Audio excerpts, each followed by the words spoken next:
chapters 114 to 118. Chapter 114. The Gilder. Penetrating further and further into the heart of the Japanese cruising ground, the Pequod was soon all astir in the fishery.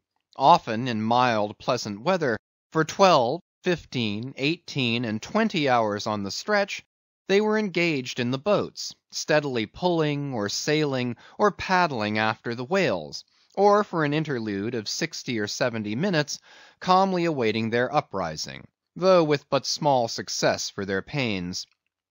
At such times, under an unabated sun, afloat all day upon smooth, slow, heaving swells, seated in his boat light as a birch canoe, and so sociably mixing with the soft waves themselves, that like hearthstone cats they purr against the gunwale, these are the times of dreamy quietude, when beholding the tranquil beauty and brilliancy of the ocean's skin, one forgets the tiger heart that pants beneath it, and would not willingly remember that this velvet paw but conceals a remorseless fang. These are the times when in his whale boat the rover softly feels a certain filial, confident, land-like feeling towards the sea, that he regards it as so much flowery earth, and the distant ship revealing only the tops of her masts, seems struggling forward, not through high rolling waves, but through the tall grass of a rolling prairie, as when the Western emigrants' horses only show their erected ears, while their hidden bodies widely wade through the amazing verdure. The long-drawn virgin vales, the mild blue hillsides, as over these there steals the hush, the hum, you almost swear that play-wearied children lie sleeping in these solitudes in some glad May time, when the flowers of the woods are plucked. And all this mixes with your most mystic mood, so that fact and fancy, halfway meeting, interpenetrate and form one seamless whole. Nor did such soothing scenes, however temporary, fail of at least as temporary an effect on Ahab. But if these secret golden keys did seem to open in him his own secret golden treasuries, yet did his breath upon them prove but tarnishing. O grassy glades! O ever vernal endless landscapes in the soul! In ye, though long parched by the dead drought of the earthly life, in ye men yet may roll, like young horses in new morning clover, and for some few fleeting moments feel the cool dew of the life immortal on them. Would to God these blessed calms would last! But the mingling threads of life are woven by warp and woof, calms crossed by storms, a storm for every calm. There is no steady, unretracing progress in this life. We do not advance through fixed gradations, and at the last one pause, through infancy's unconscious spell, boyhood's thoughtless faith, adolescence's doubt, the common doom, then skepticism, then disbelief, resting at last in manhood's pondering repose of if. But once gone through, we trace the round again, and are infants, boys, and men, and ifs eternally. Where lies the final harbor, whence we unmoor no more? In what rapt ethers sails the world, of which the weariest will never weary? Where is the foundling's father hidden? Our souls are like those orphans whose unwedded mothers die in bearing them. The secret of our paternity lies in their grave, and we must there to learn it. And that same day, too, gazing far down from his boat's side into that same golden sea, Starbuck lowly murmured, "Loveliness unfathomable, as ever lover saw in his young bride's eye. Tell me not of thy teeth-tiered sharks, and thy kidnapping cannibal ways. Let faith oust fact, let fancy oust memory. I look deep down, and do believe." And Stubb, fish-like, with sparkling scales, leaped up in that same golden light. I am Stubb, and Stubb has his history. But here Stubb takes oaths that he has always been jolly. Chapter 115. The Pequod Meets the Bachelor. And jolly enough were the sights and sounds that came bearing down before the wind some few weeks after Ahab's harpoon had been welded. It was a Nantucket ship, the Bachelor, which had just wedged in her last cask of oil, and bolted down her bursting hatches, and now in glad holiday apparel was joyously, though somewhat vaingloriously, sailing round among the widely separated ships on the ground, previous to pointing her prow for home. The three men at her masthead wore long streamers of narrow red bunting at their hats. From the stern a whaleboat was suspended, bottom down, and hanging captive from the bowsprit was seen the long lower jaw of the last whale they had slain. Signals, ensigns, and jacks of all colours were flying from her rigging on every side. Sideways lashed in each of her three basketed tops were two barrels of sperm, above which, in her topmast cross-trees, you saw slender breakers of the same precious fluid, and nailed to her main truck was a brazen lamp. As was afterwards learned, the Bachelor had met with the most surprising success, all the more wonderful, for that while cruising in the same seas, numerous other vessels had gone entire months without securing a single fish. Not only had barrels of beef and bread been given away to make room for the far more valuable sperm, but additional supplemental casks had been bartered for from the ships she had met, and these were stowed along the deck, and in the captain's and officers' state-rooms. Even the cabin table itself had been knocked into kindling wood, and the cabin mess dined off the broadhead of an oil butt, lashed down to the floor for a centrepiece. In the forecastle the sailors had actually cocked and pitched their chests, and filled them. It was humorously added that the cook had clapped a head on his largest boiler and filled it, that the steward had plugged his spare coffee pot and filled it, that the harpooneers had headed the sockets of their iron and filled them, that indeed everything was filled with sperm, except the captain's pantaloons pockets, and those he reserved to thrust his hands into in self-complacent testimony of his entire satisfaction. As this glad ship of good luck bore down upon the moody Pequod, the barbarian sound of enormous drums came from her forecastle, and drawing still nearer, a crowd of her men were seen standing round her huge trypots, which, covered with the parchment-like poke or stomach skin of the black fish, gave forth a loud roar to every stroke of the clenched hands of the crew. On the quarter-deck the mates and harpooneers were dancing with the olive-hued girls who had eloped with them from the Polynesian Isles, while suspended in an ornamented boat, firmly secured aloft between the foremast and the mainmast, three Long Island negroes with glittering fiddle bows of whale ivory were presiding over the hilarious jig.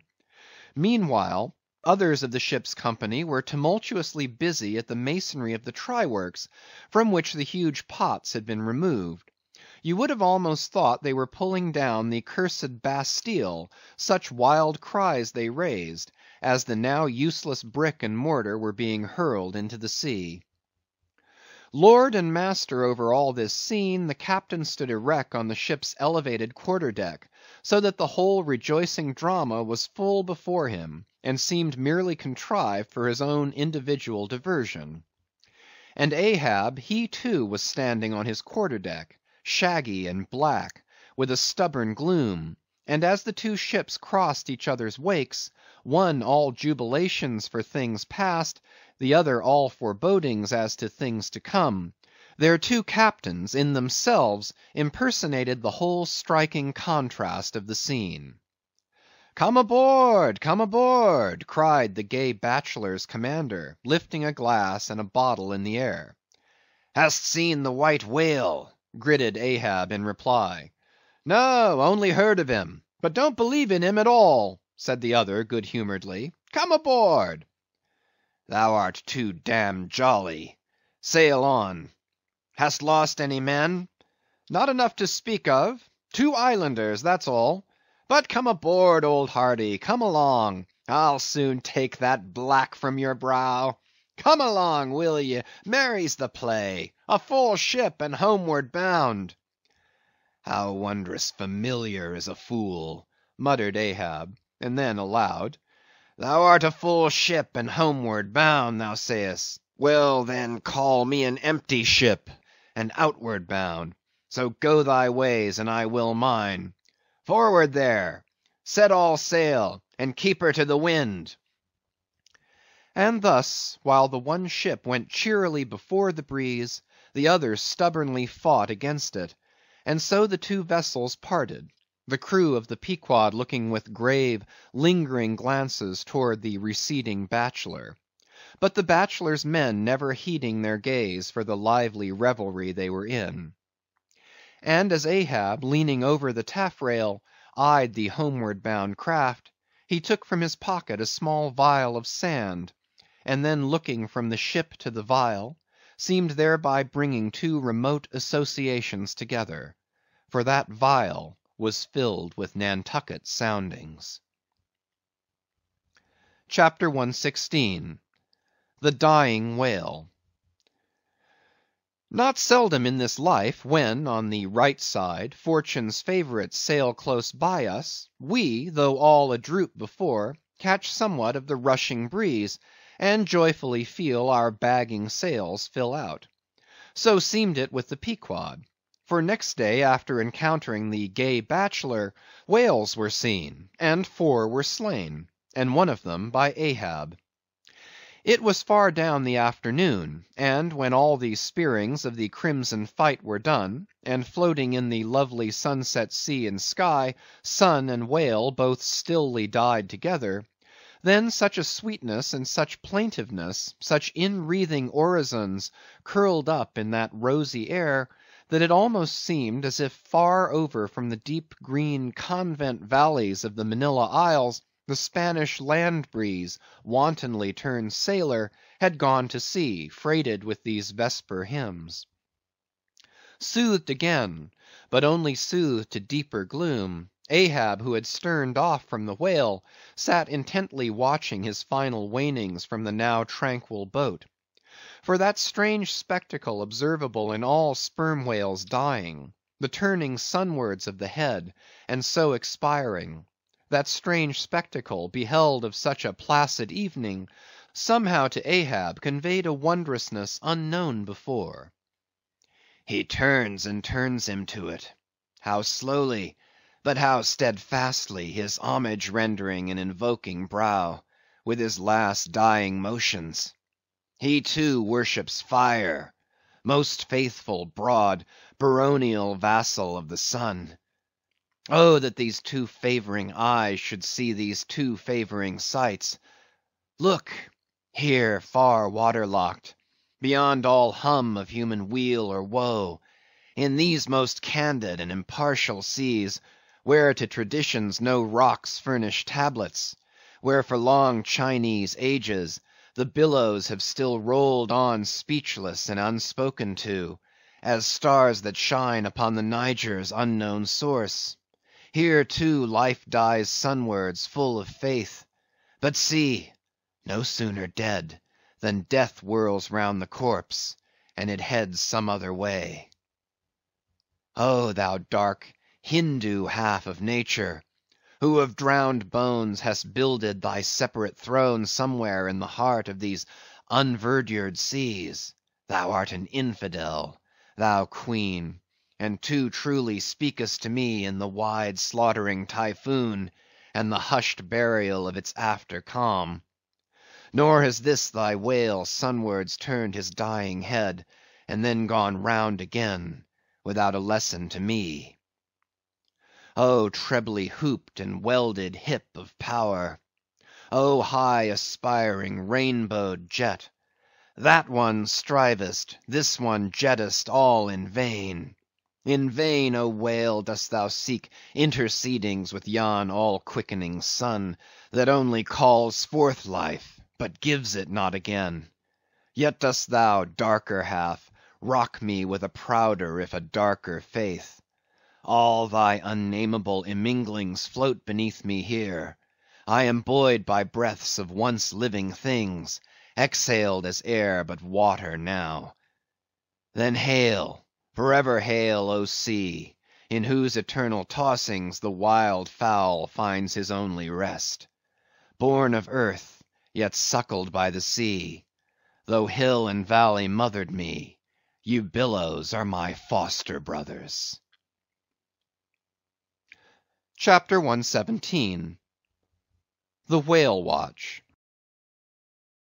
The 4 whales slain that evening had died wide apart. One far to windward, one less distant to leeward, one ahead, one astern.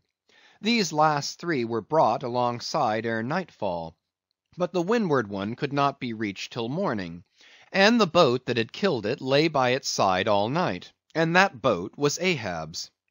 The waif pole was thrust upright into the dead whale's spout hole, and the lantern hanging from its top cast a troubled, flickering glare upon the black, glossy back, and far out upon the midnight waves, which gently chafed the whale's broad flank, like soft surf upon a beach. Ahab and all his boat's crew seemed asleep but the Parsee, who, crouching in the bow, sat watching the sharks that spectrally played round the whale, and tapped the light cedar planks with their tails. A sound like the moaning in squadrons over asphaltites of unforgiven ghosts of Gomorrah ran shuddering through the air. Startled from his slumbers, Ahab, face to face, saw the Parsee, and hooped round by the gloom of the night, they seemed the last men in a flooded world. "I have dreamed it again," said he. "Of the hearses? Have I not said, old man, that neither hearse nor coffin can be thine? And who are hearsed that die on the sea?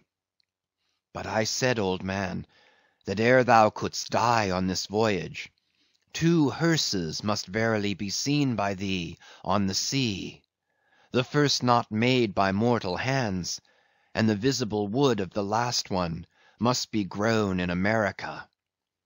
Aye, aye, a strange sight that, Parsee. A hearse and its plumes floating over the ocean with the waves for the pallbearers. Ha! Such a sight we shall not soon see. Believe it or not, thou canst not die till it be seen, old man. And what was that saying about thyself? Though it come to the last, I shall still go before thee, thy pilot. And when thou art so gone before, if that ever befall, then ere I can follow, thou must still appear to me, to pilot me still. Was it not so? Well then, did I believe all ye say, O my pilot. I have here 2 pledges that I shall yet slay Moby Dick and survive it. Take another pledge, old man, said the Parsee, as his eyes lighted up like fireflies in the gloom. Hemp only can kill thee. The gallows, ye mean? I am immortal then, on land and on sea, cried Ahab with a laugh of derision. Immortal, on land and on sea. Both were silent again, as one man. The grey dawn came on, and the slumbering crew arose from the boat's bottom, and ere noon the dead whale was brought to the ship. Chapter 118. The Quadrant. The season for the line at length drew near, and every day when Ahab, coming from his cabin, cast his eyes aloft, the vigilant helmsman would ostentatiously handle his spokes, and the eager mariners quickly run to the braces, and would stand there with all their eyes centrally fixed on the nailed doubloon, impatient for the order to point the ship's prow for the equator. In good time the order came. It was hard upon high noon, and Ahab, seated in the bows of his high-hoisted boat, was about taking his wonted daily observation of the sun to determine his latitude. Now in that Japanese sea the days in summer are as freshets of effulgences. That unblinkingly vivid Japanese sun seems the blazing focus of the glassy ocean's immeasurable burning glass. The sky looks lacquered, clouds there are none, the horizon floats, and this nakedness of unrelieved radiance is as the insufferable splendors of God's throne. Well that Ahab's quadrant was furnished with colored glasses, through which to take sight of that solar fire. So, swinging his seated form to the roll of the ship, and with his astrological looking instrument placed to his eye, he remained in that posture for some moments to catch the precise instant when the sun should gain its precise meridian. Meantime, while his whole attention was absorbed, the Parsee was kneeling beneath him on that ship's deck, and with face thrown up like Ahab's, was eyeing the same sun with him; only the lids of his eyes half hooded their orbs, and his wild face was subdued to an earthly passionlessness. At length the desired observation was taken, and with his pencil upon his ivory leg, Ahab soon calculated what his latitude must be at that precise instant. Then falling into a moment's reverie, he again looked up towards the sun, and murmured to himself, "Thou sea mark, thou high and mighty pilot, thou tellest me truly where I am, but canst thou cast the least hint where I shall be? Or canst thou tell where some other thing besides me is this moment living? Where is Moby Dick? This instant thou must be eyeing him. These eyes of mine look into the very eye that is now beholding him. Aye, and into the eye that is even now equally beholding the objects on the unknown thither side of thee, thou sun." Then, gazing at his quadrant, and handling one after the other its numerous cabalistical contrivances, he pondered again, and muttered, "Foolish toy! Baby's plaything of haughty admirals, and commodores, and captains. The world brags of thee, of thy cunning and might. But what after all canst thou do but tell the poor pitiful point where thou thyself happenest to be on this wide planet? And the hand that holds thee? No, not one jot more. Thou canst not tell where one drop of water or one grain of sand will be to-morrow noon, and yet with thy impotence thou insultest the sun. Science! Curse thee, thou vain toy, and cursed be all the things that cast man's eyes aloft to that heaven, whose live vividness but scorches him, as these old eyes are even now scorched with thy light, O sun! Level by nature to this earth's horizon are the glances of man's eyes, not shot from the crown of his head, as if God had meant him to gaze on his firmament. Curse thee, thou quadrant!" dashing it to the deck. "No longer will I guide my earthly way by thee. The level ship's compass, and the level dead reckoning, by log and by line, these shall conduct me, and show me my place on the sea. Aye," lighting from the boat to the deck, "thus I trample on thee, thou paltry thing that feebly pointest on high. Thus I split and destroy thee." As the frantic old man thus spoke, and thus trampled with his live and dead feet, a sneering triumph that seemed meant for Ahab, and a fatalistic despair that seemed meant for himself, these passed over the mute, motionless Parsee's face. Unobserved, he rose and glided away, while, awestruck by the aspect of their commander, the seamen clustered together on the forecastle, till Ahab, troubledly pacing the deck, shouted out, "To the braces! Up helm! Square in!" In an instant the yards swung round, and as the ship half wheeled upon her heel, her three firm-seated, graceful masts, erectly poised upon her long, ribbed hull, seemed as the three Horatii pirouetting on one sufficient steed. Standing between the knightheads, Starbuck watched the Pequod's tumultuous way, and Ahab's also, as he went lurching along the deck.